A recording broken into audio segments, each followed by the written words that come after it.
Hello दोस्तों, welcome back to my channel. दोस्तों, हम बात करने वाले हैं 1 जन 2021 से जीएसटी में बहुत बड़े बदलाव कर दिए गए हैं, जहां पे टैक्स पेयर को परेशानियां फेस करनी पड़ सकती है।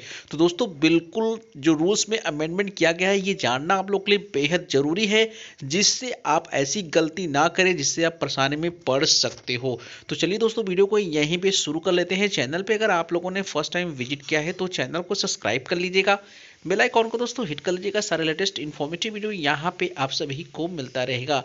नोटिफिकेशन नंबर 39/2021 सर जो रिलीज की गई है, यहाँ पे 3 बहुत बड़े इंपॉर्टेंट चेंजेस की गई है जो कि आप लोग को जानना बेहद जरूरी है। तो दोस्तों, पहला चेंजेस है, यहाँ पे देख सकते हो section 83 of the goods central goods and services tax act for the subsection first the following section shall be substituted namely. यहाँ पे क्या बोला गया है दोस्तों, यहाँ पे एग्जैक्टली ये बोला गया है चैप्टर 12 से लेके चैप्टर 14 और 15 तक। चैप्टर 12 से लेके 15 तक में क्या बताया जा रहा है, where after the initiating of any proceeding under chapter 12 to 15। यहाँ पे पहले आपको दोस्तों ये जानना है कि 83 बात करता है रिकवरी की। दोस्तों बिल्कुल 83 सेक्शन बात करता है रिकवरी की, लेकिन यहाँ पे सब्सिट्यूट जो किया गया है, यहाँ पे बोला गया है कि चैप्टर 12 से लेके 15 तक, जहाँ पे आप लोग को असेसमेंट आपका चल रहा है, आपको कोई नोटिस इशू की गई है असेसमेंट से रिगार्डिंग, कोई स्क्रूटनी की नोटिस आपको भेजी गई है। अगर आपको कुछ इस प्रकार का नोटिस भेजा गया है तो ये नोटिस आपको भेजे जाने के बावजूद भी आपका सेक्शन 83 में रिकवरी की जा सकती है, मतलब आपकी प्रॉपर्टी को अटैच किया जा सकता है। तो ये बहुत ज़्यादा बड़ा यहाँ पे डिसीजन देख सकते हो, डेफिनेटली गवर्नमेंट की तरफ से लिया गया है, जो रूल्स में चेंज की गई है, जिसकी वजह से एक बड़ी परेशानी आप लोग को हो सकती है कि आपको चैप्टर 12 से लेकर 15 के अंदर कोई स्क्रूटनी चल रही है, कोई असेसमेंट चल रहा है, आपको नोटिस भेजी गई है, इस केस में आपके प्रॉपर्टी को डेफिनेटली यहाँ पे अटैच किया सकता है, रिकवरी की जा सकती है। तो एक ये बहुत बड़ा चेंजेस यहाँ पे कर दिया गया है। सेकेंड चेंजेस दोस्तों, यहाँ पे बिल्कुल आप लोग देख सकते हो, यहाँ पे सेक्शन 75 की बात की जा रही है। 75 के सेक्शंस में भी दोस्तों यहाँ पे चेंज कर दी गई है। यहाँ पे बोला गया है, एक वर्डिंग जो नीचे लिखी हुई है, बिल्कुल चलिए पढ़ते हैं। सेक्शन 75 के सब सेक्शन 12 में क्या होती है, सेल्फ असिस्ट जो आपकी टैक्स होती है, सेल्फ असिस्ट जो टैक्स होती है उसकी बात की जाती है। लेकिन यहाँ पे सेल्फ असिस्ट टैक्स को डेफिनेशंस को चेंज कर दिया गया है।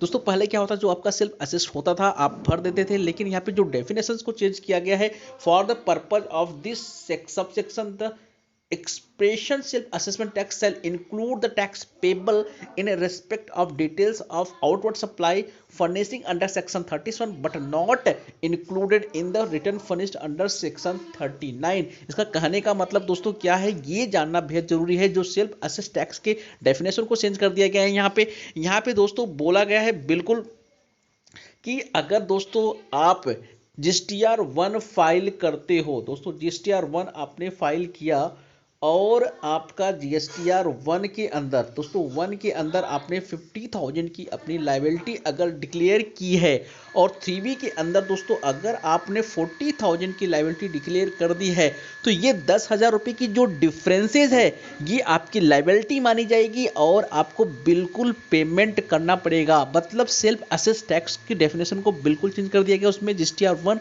और 3B के डिफरेंस को कवर कर दी गई है। अभी तक ऐसा नहीं किया गया था, लेकिन यहाँ पे सिर्फ असेसमेंट टैक्स ये माना जाएगा कि अगर आपके कोई डिफरेंसेस आते हैं 3B1 के अंदर, तो उस डिफरेंसेस का आपको बिल्कुल यहाँ पे पेमेंट करना पड़ेगा। अगर आपने 1 के अंदर ज़्यादा डाल दिया और 3B के अंदर कम डाली है, तो एक ये चीज़ें आपके लिए बहुत ज़्यादा इंपॉर्टेंट है कि आपको वर्किंग, आपका रिटर्न्स प्रॉपर तरीके से जाना चाहिए, आपको वर्किंग प्रॉपर तरीके से बनाना पड़ेगा, आपको बिल्कुल मैच करनी है रिटर्न जब फाइल कर रहे हो, अदरवाइज आप प्रॉब्लम में फंस सकते हो। तीसरी जो दोस्तों यहाँ पे चेंजेस की गई है, बिल्कुल चलिए आप लोग के साथ दिखाते हैं। सेक्शन 16 सब सेक्शन 2 दोस्तों इनपुट टैक्स क्रेडिट को लेकर के एक बड़ी चेंजेस यहाँ पे बिल्कुल क्लियर कट कर दिया गया है, जो कि सारे टैक्स पेयर की सबसे ज़्यादा क्वेरीज होती थी, सर हमें क्रेडिट कहाँ से क्लेम करनी है, 2A से करनी है, 2B से करनी है, क्या मुझे एडिशनल 5% लेनी है नहीं लेनी है। तो बिल्कुल क्लियर कर दिया गया है कि सेक्शन 16 सेक्शन 2 को चेंज कर दिया गया है। 1 जनवरी 2022 से बोल दिया गया कि आपके 2B में दोस्तों, आपके 2B में जितना आपका इनवॉइस रिफ्लेक्ट होगा, आपका सप्लायर जो इनवॉइस डालेगा, जो इनवॉइस रिफ्लेक्ट होगा, चाहे डेबिट नोट हो या आपकी इनवॉइस हो, वही क्रेडिट अब आपको अलाउ की जाएगी। उसके अलावा आपको बिल्कुल कोई भी क्रेडिट अलाउ नहीं की जाएगी। इवन आपका जो 5% एक्स्ट्रा दिया था वो भी अब आपको अलाउ नहीं किया जाएगा। तो बिल्कुल अब आपको कंफ्यूज नहीं होना कि आपको बुक से क्रेडिट लेनी है, टू वे फॉलो करना है। बिल्कुल आपको टू बी ही फॉलो करनी है। टू बी के अंदर जो आपकी क्रेडिट दिख रही है वही क्रेडिट अब आप ले सकते हो। अगर आपने उससे ज़्यादा क्रेडिट लेने की कोशिश की तो डेफिनेटली दोस्तों यहाँ पे आपको प्रॉब्लम हो सकता है, क्योंकि देखिए ये जो सेक्शन है दोस्तों, सेक्शन 75 जो सिर्फ असिस्ट की बात की गई है, यहाँ पे जो सेक्शन 83 की हमने बात की, 83 में पावर दे दिया गया ऑफिसर्स को कि वह रिकवरी के लिए अब क्या कर सकते हैं, डायरेक्ट किसी भी प्रकार का नोटिस इशू नहीं करेंगे।